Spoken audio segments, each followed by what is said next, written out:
2025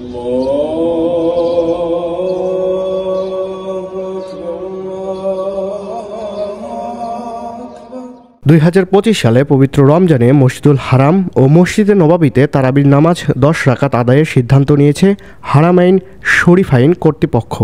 গত 17 ফেব্রুয়ারি মসজিদ বিষয়ক জেনারেল প্রেসিডেন্সির সভাপতি শায়ক আব্দুর রহমান আস সুদাইস এ ঘোষণা দেন বলে জানিয়েছে সৌদি গণমাধ্যম।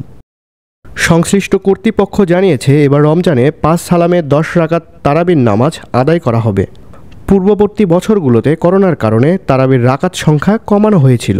তবে 2025 সালে এই সিদ্ধান্ত বহাল থাকলেও এর নির্দিষ্ট কারণ উল্লেখ করা হয়নি। 10 রাকাত তারাবির পর 3 রাকাত বিতির নামাজও পড়া হবে বলেও ঘোষণা দেয়া হয়। জানা যায়, করোনা ভাইরাস মহামারীর পর থেকে মসজিদুল হারাম ও মসজিদে নববীতে 10 রাকাত তারাবির নামাজ চালু রাখার মূল কারণ হলো স্বাস্থ্যবিধি ও নিরাপত্তার বিষয়টি নিশ্চিত করা। মুসল্লিদের ক্লান্তি কমানো ও বেশি সংখ্যক মানুষকে নামাজ আদায়ের সুযোগ দেওয়ার জন্যও 10 রাকাত পদ্ধতি অব্যাহত রাখা হয়েছে। 10 রাকাত তারাবির ফলে উমরাহ ও নামাজ দুইটি সহজভাবে পরিচালনা করা সম্ভব হয় বলে মনে করে কর্তৃপক্ষ। আন্তর্জাতিক ডেস্ক, দৈনিক করতোয়া।